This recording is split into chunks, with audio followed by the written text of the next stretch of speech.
All right, well, welcome Aerosmith Baptist Church, and we're here to do another of the 4-H videos, and this is going to be a little bit different. As you can already see, I've got the Rusts here, Shaun and Tanya, and they're going to do theirs together. So this might be a little bit of a longer edition, but you'll get more in it too. So we're going to get your stories together. So we're going to start with the first H again, as always, history. And Tanya, maybe you can start by filling us in on some of your history, the past, and sort of what brought you here. Well, my history starts a little bit before I was born, in that my mom emigrated to Toronto from Austria, from Vienna, Austria, when she was 18 as a nanny. And she worked as a nanny for a year and became a landed immigrant and eventually a citizen.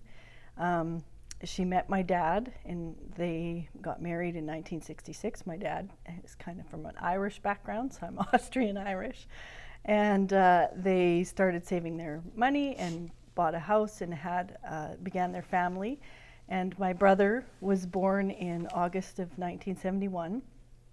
And a month later, my parents woke up and he had passed away in the night of sudden infant death syndrome, SIDS. So, of course, they were devastated. But they did get pregnant again right away, and I was born in July of 1972.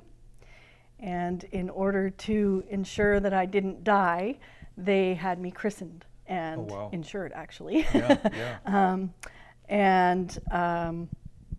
So they weren't very religious outside of Christmas and Easter, but so I wasn't brought up in a religious household at all. So we moved from Toronto to Falcon Lake, Manitoba, a tiny little town, and my sister was born. And my mom had a cancerous mole on her hip and had that removed, and the prognosis was good. But a year later, she died of it, and the cancer had returned, and she passed away just before I was 4. So my dad was stuck with 2 little girls, and he hired nannies, and we had to care for us. And eventually he remarried a year and a half later.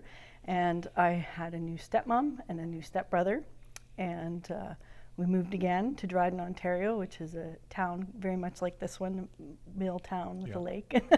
So we grew up doing that, going to the lake for the summers, and he worked for TransCanada Pipelines. He was a station manager, and he was promoted again, and we went back to Toronto, and I spent my teen years there, and then graduated. After graduation, he was transferred again to Calgary, Alberta, and I found myself at age 20 working at a Swiss Chalet, waitressing and hating it. And he said to me, "Do you want to go work on the pipeline? I can get you a job there." And I said, sure. I was up for another new adventure. So off I went to Manitoba, and I started working as a surveyor in pipeline construction. Wow. So I did that for several years across Ontario, Manitoba, Saskatchewan, and Alberta. I was living in Regina when I met Shaun. We were playing slow pitch beer league, and I was just happy to meet someone who could string together a few intelligent sentences, and didn't hear too much of that in the pipeline. Eh? No, a lot different than the guys I worked with. So, and he was a bouncer, so at the time, so I was good not having to wait in line for those kinds of things. But yeah, I worked 6 days a week, 10 hours a day. I worked really hard. We partied really hard, and that was kind of our life. So Shaun moved to Calgary to find a teaching job, and I ended up, my last jaunt on the pipeline, I was working by myself, and I started in Saskatchewan, and I went to Northern Ontario, and I didn't see anybody or talk to anybody for 3 months. I just was gone, and so I was done with that. I was pretty much, I've had enough of that, and so I decided to go back to school. I decided to take Internet and Network Admin certificate course at SAIT.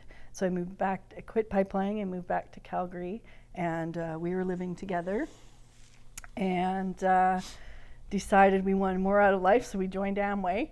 And that's sure to deliver. Yeah, we found a little more than laundry soap, so that was good.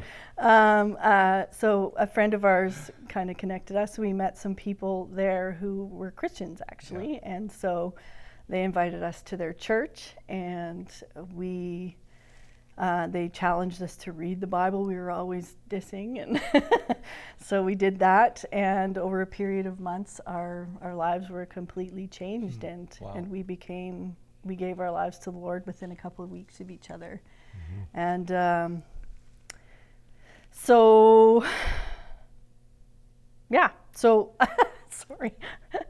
So we had a young adult pastor, and he said, "So when's Shaun moving out?" And I said, "What?"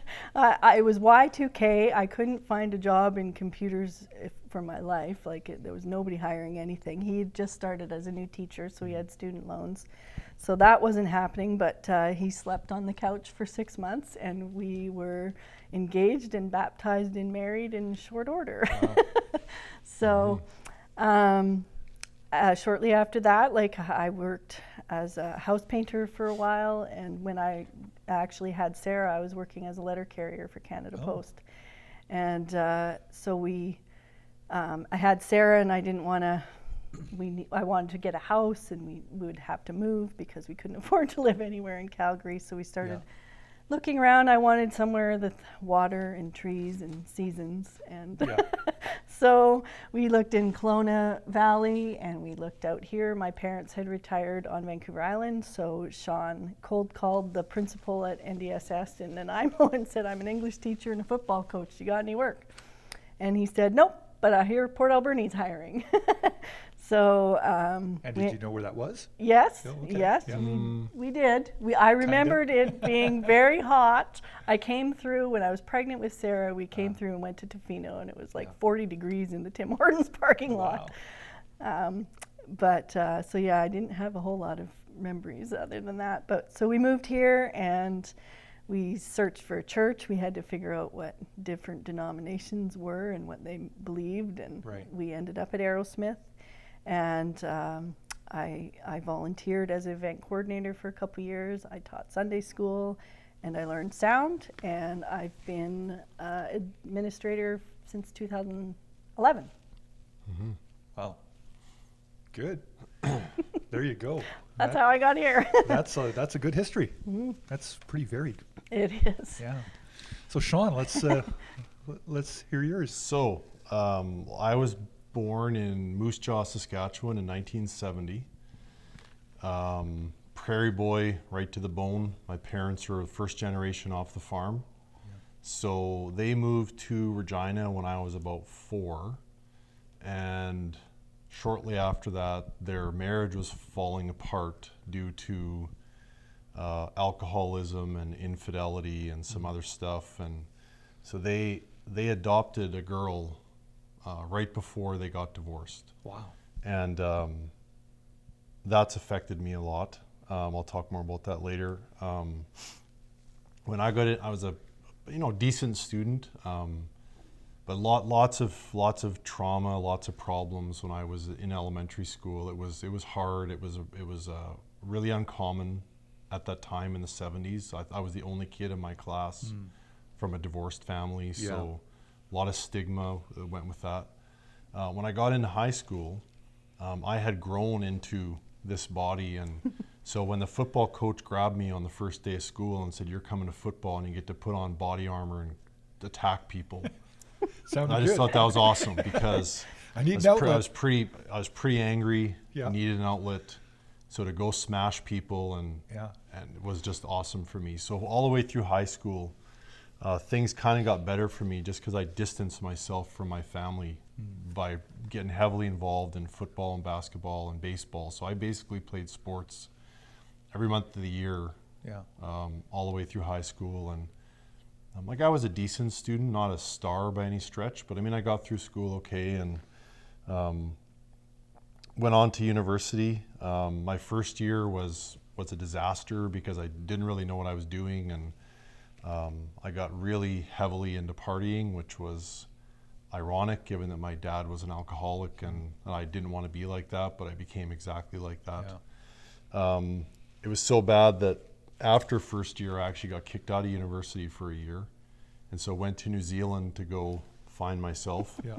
and found that I was the same fool there that I was at home. Geography didn't change. No, so I went back to Regina after that, and a buddy of mine who I played football with was working at as a bouncer at this really rough bar, and so he got me a job there. So I started doing that, which was another bad scene to get into, and but managed to do well in university. So I got my undergraduate degree and did well there, and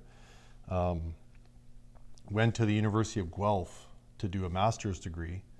But again, same kind of pattern, wasn't really ready, wasn't prepared, still out of control personally, and so that didn't go terribly well. So I went back to Regina, knew I'd want to do something kind of related to education, so I went back into education, did my 2-year degree, and it was just after I finished my ed degree that I met Tanya playing ball, like she'd said, still, super heavy into partying. And so I moved to Calgary. Lots of people from Regina were moving to Calgary at that point, so I did that, and worked as a youth counselor at a group home for troubled kids for a year before I got a teaching job. And then somehow, just miraculously, I landed the best teaching job in the whole city pretty much at this amazing school in downtown Calgary, and I got into coaching football, and so I was teaching, and we're living together and still partying. And then I actually began to experience pretty crippling depression from the after effects of partying. And so it's interesting that I actually quit all abuse before I got saved. So Labor Day '99 was the last time I have a drink of anything. And I'm proud that God has walked with me through that, because it could have gone a lot worse. And then, like Tanya said, we met those Amway people, and the thing about them that was cool was that they were, we thought we were going to make money, but they were Christians and they weren't weird. I had sort of grown up around the church a little bit, but at a distance, and people that were, born again or whatever the word was, for me, that was weird. And these people were not. They were just regular people saved by God, and so there was something about them that was totally different. So we started attending this church with them, and it was interesting. It was in May of 2000, so 21 years ago.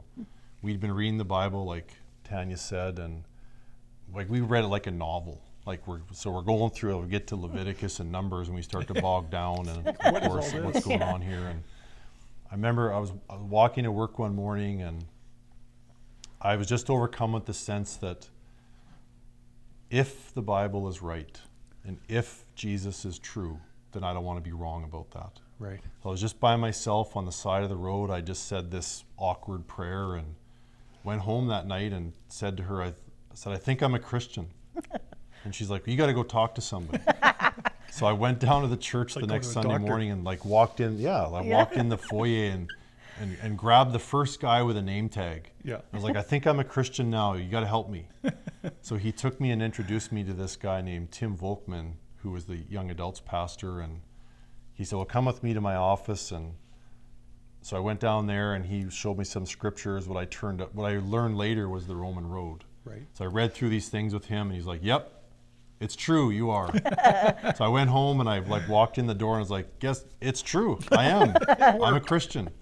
And so she was like, well, what do we do now? So then shortly, not long after that, she had the same kind of experience herself. And then, I went to the couch and slept there, and we got engaged, and like Tanya said, baptized and married all within a year span. And like sort of backed up and did it right. Our heads were just spinning. And Absolutely. so then, we had our kids in 2002 and 2005, and then 2007 we moved here. And initially Sarah was going to the Christian school, which was right here. And it felt like this is where we should go, but we shopped around a little bit, and this is where we landed. Not at the same time the Botsets came, actually, is when we came here. And so 2007 till now, we've been here and involved, as you know, the whole time. Great. Well, I'm glad you guys ended up here for sure. Great. Well, thanks for sharing that history. That's amazing. It was interesting what you said about becoming like your parents. It's almost like, I've noticed this, the more you don't want to, the more you're destined to. The more you sort of say to yourself, I'm never going to, the more you'll probably end up going there. Yeah. It's interesting how that works. Well, we're going to change location, then we're going to go on to the second H, which is heroes. All right, well, we're in the sound booth here. You can probably see that where Tanya spends a lot of time. We're going to do their heroes from this spot, and I'm going to step forward and let Tanya step up here, and you guys are going to fill us in on sort of the heroes, the people who've had an impact in your life. Well, my first hero is my dad. At a young age, obviously, he lost his dad, a son, and his wife within a 3-year period, and so that made him emotionally distant in a lot of ways for me. But he was very steady in my life, and he was my ball coach, and we really connected through softball, and I played from t-ball all the way up to the age of 18, and we also spent a lot of time going to Jays games in Toronto, so we had seasons tickets there. So he was very just a steady kind of guy for me. My other second kind of heroes are just the pastors that I have known, and they have such a heavy load they have to bear, and the responsibilities are huge, and I've been witness to them very up close. So people who serve at the church, those are my heroes. People who get up on the roof when it's pouring rain and fix a leak. People who vacuum and serve in worship team and those kind of things. Just those people that are loyal and committed to God, and they just want to serve Him. Those people are my heroes because they make a difference, and the blessing that comes with that service is something that I have a hard time sharing with people. I've been way more blessed than I've been put out by any kind of serving I've ever done, and I just love being around people who are committed to God that way. Yeah, good. Great, thank you. Shaun? I guess I kind of hesitate with the word hero, to be honest, just because I kind of think of, like Captain America or someone like that. So I kind of think of this as like people that I admire for things that they've done. And one is actually a literary character, Atticus Finch from To Kill a Mockingbird. Just because he was very unusual, a single father in the 1930s in the book, and dealt with incredible racism all around him with his family, and just it was a gentleman and handled himself well. And the thing that I've taught that book so many times with my classes, and what I admire so much about Atticus in particular is that he treats young people as though they have a brain. And so his 2 kids, Jem and Scout, they are raised up to be valued, and that they're not treated like children at the right time. So another person I admired was my mom in a way, in the way that she, to leave my dad in the 70s, divorce was stigmatized, and she was kind of a pariah, and I was kind of stigmatized, and she just handled that pretty well. Her faith was a part of what I became. I also, to be honest, really admire my kids in the way they've handled COVID. They've lost a lot. What I've kind of thought is that the people that have been doing the most traditionally, in a way, they've lost the most too, because their band and sports and all their activities have kind of been on hold, and they've plowed ahead and done amazing things. And that applies to other kind of high achieving sort of young people too. I admire the way they've handled this stuff. And Tanya might not like this, but Tanya too, because she grew up without very much guidance or mentorship. I mean, yeah, there was her dad, but when I met Tanya, one of the things that I admired right away was that she doesn't play games. There's no drama. She's a loyal person. Just none of that normal stuff. And even she didn't really have a mentor really through her growing up years to develop all that, and so that's another person that I admire. Good. Well, thank you guys. we're going to go on to the hurts in life, the heartaches, and we'll move to another location for that. All right, we're going to do the more intimate, sometimes harder one, the heartaches. Life's full of them, so whatever ones you feel comfortable sharing, fill us in on some of that part of life. Well, for me, certainly it was my mom dying first is the first one that I experienced. I do remember her. I remember visiting her in the hospital, and I kind of have flashback memories of her. That was really tough, of course. Yeah. I think it was made tougher by my dad remarrying, and my stepbrother was my stepmom's baby, and my sister was my dad's baby, and I was just kind of very much like a black sheep. I didn't feel like I fit in at all, and there was a lot of hard times and hard feelings with that blended family. So that was definitely hard for me. As Shaun mentioned, I didn't really have a whole lot of guidance. There was no church. There was no it was just follow your heart and do what feels good, and that wasn't always the best advice. As a teenager, I just wanted to get out, and I got caught smoking when I was 12, and so my dad said, I'm not paying for that, you go get a job, and so I did, and went and got a job, and that's how I escaped, basically. Yeah. I just worked, and I wanted to get out of school as fast as I could. I didn't ever do homework. I just kind of got through it as fast as I could. And just tried to stay away from home as much really as possible. And beyond that, I tried to fill it with alcohol and partying, and that didn't really turn out very well either, of course. So that was tough. But I guess the second kind of big heartache I've had is my dad passed away a couple years ago. And he had been down in the St. George, Utah, playing ball at the Huntsman Senior Games, and he came home with what he thought was a cold, and it turned out it was lung cancer, and he was diagnosed with cancer and passed away. He died in 3 weeks. It was very quick. Yeah, it is. And so he was at home with us. He'd had some experiences with my mom that made him kind of afraid of the hospital, so he didn't want to be there, and so we stayed home, and I watched him take his last breath, and that was just very difficult, as he wasn't a Christian. I did have an opportunity to pray for him and with him before he died, but it was still just kind of I miss him a lot, and it's a tough thing. Yeah, for sure. Good. Thank you for sharing those things. And Shaun? Well, the first big hurt in my life was my parents' divorce. There was the things I've talked about already, plus there was alcoholism, there was abuse, it was hard, really, really hard. There was no help. My mom tried to help me as best she could, and I guess they did the best they could, but my dad remarried pretty quick.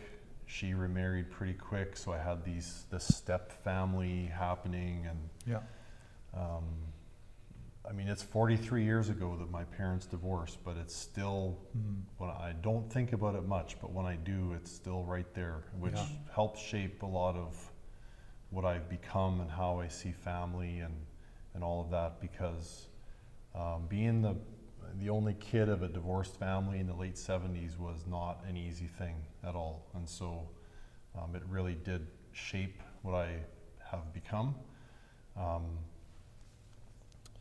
Another thing that kind of hurt was that when I became a Christian and got sober, many of my friends walked away from me. Yeah. And I'm a pretty logical guy, and I remember thinking, like, I'm doing something good here for me. I'm making good, positive decisions, and yet now you're going to walk away from me. And it just didn't make any sense to me. It hurt in that it felt like a betrayal. Yeah, yeah. And for me, loyalty and commitment are cornerstones of who I am, and that goes right back to, being 7 when my mom told me that we were leaving. So that with my friends was hard, And being part of the leadership of the church the last while, we've also been through some hard times, and there was some stuff that happened that also was kind of a loyalty, forgiveness related things, and that's hard too, because I truly do feel that we were doing our best that we could, and it was some hard times for me and the other leaders, and it was hurtful. Yeah. Thankfully, God is sovereign over those things. And I guess, last, it's not really that unusual, but as a dad and a husband, I've definitely made more than my share of mistakes, maybe. I can identify with that. And so that, to feel like I've failed to hurt my family, that hurts, but thankfully God is in charge of all those things. Yeah. And one of the cornerstones of our faith is all about redemption. Absolutely. And winning back those situations. So yeah, that's always such a big hope. Yeah. Good. Thank you, guys. All right, so for our last H, we're down here in the downstairs of the, what do we call that building? CE building. The CE building. Just Christian education. There you go. Yeah. So just to let people at home who haven't been here for a while know that it's still here. And here we are in it, and we're going to do your final H, which is your hopes. So what are the things you're holding on to big time for hope? Well, my biggest hope is Jesus. Absolutely. Yeah. We've shared our stories, and we came from a pretty hard place. Yeah. And our lives changed absolutely, completely around. And so he is my total hope. This is our temporary home, and I have peace and hope in heaven and being there, and just can't wait. Yeah. But I also I have lots of hopes for the church. Even in spite of the pandemic, I think we just have an amazing opportunity to share God with people and share our hope with people that we have.